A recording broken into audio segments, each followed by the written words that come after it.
Akkam bultan daawwattoota keenya jaallatamoo fi kabajamoo guyyaan har'aa kibxatii har'aa kun adoolessi 28 barri 2020 sagantaa har'aa hangafoota oduu durfachuun jalqabna.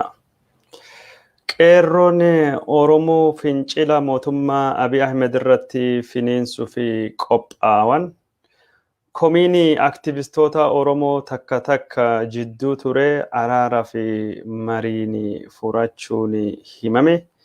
Warri galmee Hamza Booranaa jalatti himatan mana murtii dhiyaatan lammiileen Ameerikaa lama Bashir Yusufii fi Radwaan Amaan mana hidhaa irraa bilisaan gadhiifaman mirga wabiitiin.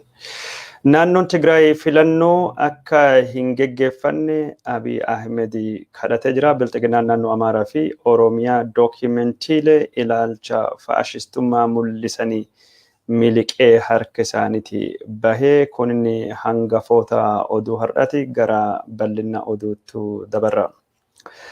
Qeerroon Oromoo biyya Itoophiyaa keessatti mirga Oromoo gonfachiisuu fi akkasumas aktivistoonni Oromoo hayyoonni Oromoo hidhaman haala duree tokko malee akka gadhiifamanii fi dhiibbaa mootummaa Abiy Ahmed irratti godhuu fi mormii fi qophaa'uu isaanii dubbatanii jirani.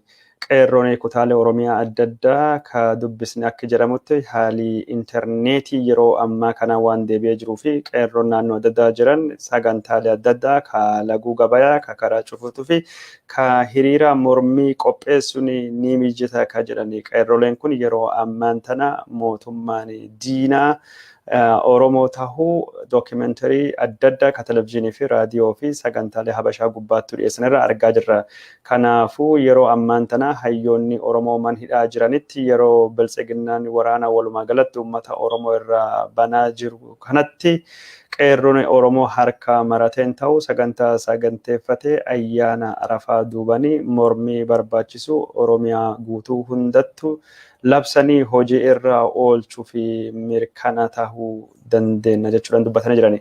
Qeerroon yeroo ammaan kana naannolee Oromiyaa adda addaa keessatti caasaa ittiin wal arganii diriirfatanii hoggansa waan kanaaf barbaachisu qopheeffatanii ka jiran jechuudhaan ka nutti himani. Keessattuu gara garaacha biyyaa keessatti karaaleen yookaan ammoo daandiin gara Finfinnee geessanii gurguddoon hundi akka inni cufame dhiibbanii laguu gabayaa dhiyoo kanattuu labsamuu deemu akka bulchiinsa Abiy Ahmed keessattuu magaalaa Finfinnee gubbaatti dhiibbaa barbaachisu akka godhatu qophii akka tahanii dubbatanii.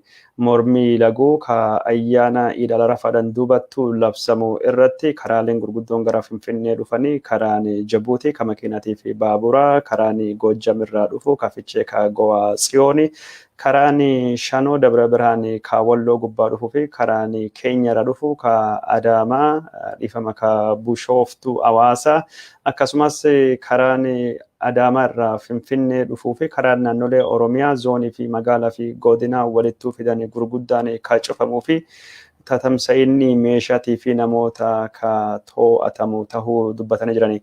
Mormii godhamu kan keessatti qeerroon naamusaan masakamuudhaa fi kan masakamuun kan irratti xiyyeeffachuu qabu sochiilee geejjibaatii fi sochii qaama mootummaatiin wal hidhatu malee sochii uummata gubbaatti akka hin taane dubbatanii jirani.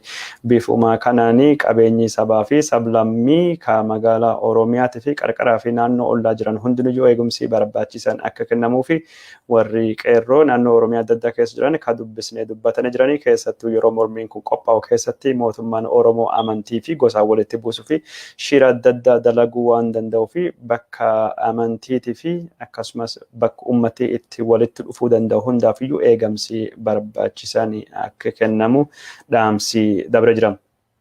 Kana walittuu mormii godhamu kan keessatti mootummaan Abiy yeroo ammaan tana ka muddame waraana fi poolisii fi milishaa isattuu fayyadame irra aanuu fi fiigaa jiran kan jedhanii qeerroon naannoo adda addaa dubbisni kun yeroo ammaa kana warri waraana Itoophiyaatii fi poolisii fi milishaa keessa jiru uummata wajjiidhaan aantummaa isaanii argisiisuun mootummaa Abiy Ahmed akka malee sodaachisaa jiran jechuudhaan dubbatan. Bifuma kanaan warri waraana fi milishaa fi poolisii Abiy Ahmed keessa jirtanii raayyaan ittisa biyyaa daangaa biyyaa eeguu fi yookaan ammoo daangaa biyyaa tiksuu fi olaantummaa heeraa kabachiisu malee uummata humnaan gabbarsiisanii abbaa irree jalatti akka inni bitamu gochuu miti jechuudhani. Poolisiin Oromiyaa kagaachana qabsoo Oromoo tahee jijjiiramni kun akka dhufu keessatti gahee guddaa taphatanillee uummata wajjin dhaabbachuudhani fincilli gosa kamiyyuu kan isaan irratti xiyyeeffanne ta'uu hubachuudhani uummata Oromoo gubbaatti keessattuu qeerroo Oromoo gubbaatti gocha miidhatii fi gocha hubaatii qabu fudhachuurraa akka of qusatanii fi dhaamsi dabre jira. Milishoonni Oromiyaa kan naannoo adda addaa jiruun isaaniitii fi jireenyi isaanii uummata Oromootiin walitti qabata ka jedhanii Oromiyaa adda dureen milishaa uummata waliin jiraachuu beelaaf dheebuu uummata wajjin qabaachuu beekee gocha uummata miidhuu danda'a yookaan ammoo uummata irratti hubaatii takka yookaan goskamii geessuu danda'a irraa akka of qusatanii dubbatanii jiran.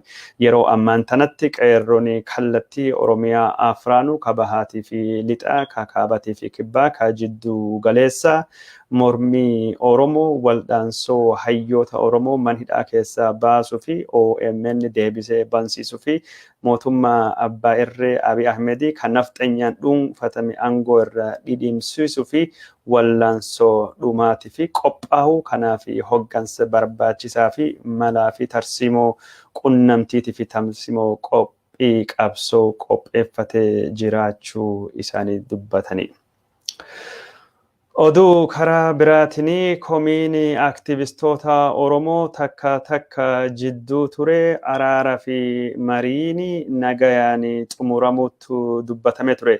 Torbaan kana aktivistoonni tokko OMN gubbaattu sagantaan keenya akka hin dhiyaannee fi yaanni keenya gulaalamee dhiibbaan nurratti godhamaa jiranii miidiyaa hawaasummaa gubbaatti waan tokko eegi barreessaniin dubattu miidiyaan hawaasummaa hamii adda addaatiin guutame ture.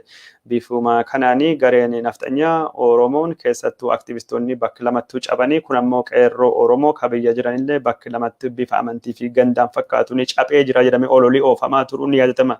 Rakkoo aktivistoota Oromoo hagoo tana jidduu jirtuu furuu fi asitti biyya alaa Ameerikaa jirannu kanatti mariin geggeeffamaa ture.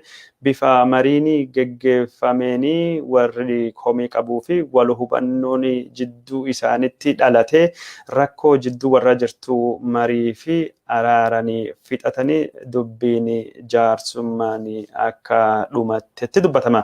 Akka jaarsummaa gubbaatti mariin jettutti ummati tokkummaa qabu ummati wal dhagahee ka hin mo'atamu ka jedhe ibsi kunin yeroo ammaan tana qeerroo Oromoo hogganuudhanii akkasumas gorsaa fi yaada barbaachisu biyya alaa irraa qeerroo fi kennuu fi aktivistoonni komii takka keessa seenan kan komii isaanii fudhatanii qubaa fi qubee tahanii wajjin hojjechuu fi qabsoo Oromoo malkaa ceesisuun gulantaa ittaanutti dabarsuu fi akka qophaa'anitti dubbata.